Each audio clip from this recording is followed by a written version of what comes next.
Hey there, fitness enthusiast.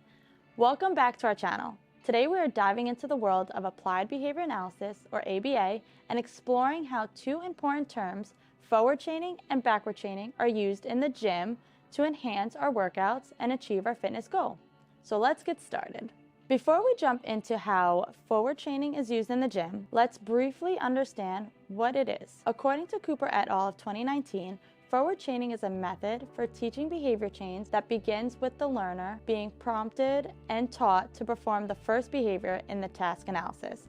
The trainer completes the remaining steps in the chain. When the learner shows competence in performing the first step in the chain, he is then taught to perform the first two behaviors in the chain, with the trainer completing the chain. The process is continued until the learner completes the entire chain independently. In other words, forward chaining is an ABA technique used to teach complex tasks by breaking them down into smaller, manageable steps. Each step is mastered before moving on to the next one until the final behavior is achieved. For instance, let's say we want to learn how to perform a proper deadlift. In forward chaining, we would start by learning the initial step, mastering the hip hinge and proper grip. Once we've got those down, we add the next step of lifting the barbell with the correct form. Gradually, we can chain together these steps until we can perform a full, flawless deadlift. So how is forward chaining applied in the gym? Well, it's often used in personal training and rehabilitation settings. Trainers will break down complex exercises into smaller components, working with their clients to master each step before progressing. Imagine you are working on challenging yoga pose, like a handstand. Your trainer might start with teaching you the proper hand placement and how to engage your core. Once you've nailed these elements, they'll guide you through the process of kicking up your legs against a wall, or so on until you're able to do the full handstand confidently. Now that we've covered forward chaining, let's move on to backward chaining. According to Cooper et al. Of 2019, a teaching procedure in which a trainer completes all but the last behavior in a chain, which is performed by the learner, who then receives reinforcement for completing the chain. When the learner shows completion in performing the final step in the chain, the trainer performs all but the last two behaviors in the chain.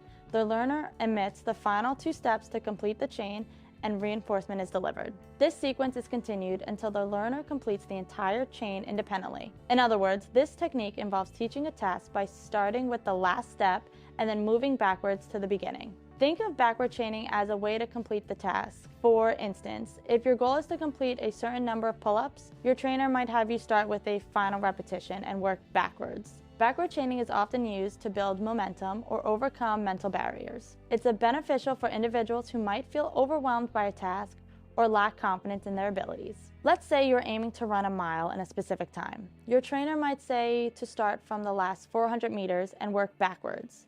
As you succeed in completing the portion, you'll gain confidence and momentum to finish the entire mile. Given the growing population of Olympic lifting exercises and the increased risk of injury associated with these lifts, a systematic evaluation of teaching techniques is necessary. The use of a more successful teaching procedure may result in fewer injuries. James W. Moore and Laura M. Quintero, 2019, conducted a study focusing on comparing common coaching techniques that share similarities to forward and backward chaining in teaching two components of Olympic weightlifting. The clean and the snatch motions were specifically targeted with 4 adult participants. Each lift was divided into 4 segments, and observers trained these segments as drills. Initially, the lifts were trained simultaneously to compare forward and backward chaining in an adaptive alternative treatment design. Each training session lasted 45 to 60 minutes, which included a 10-minute warm-up, a 30-minute period of drills, and a 5-minute period of testing. Participants attended 1 training session per day. As a result, each of the 4 participants showed mastery performance following training via forward chaining, but showed substantially fewer improvements in performance accuracy when trained via backward chaining. Backward chaining did not produce mastery performance for any participants of any lift. It is possible that A. Forward chaining ensured mastery performance of all initial movements before moving to the later movements. B. They were unable to appropriately stimulate the position attained during these initial movements with the starting location for backward chaining. Or C, the initial movements produce physical movements to aid in lift completion during forward chaining relative to backward chaining.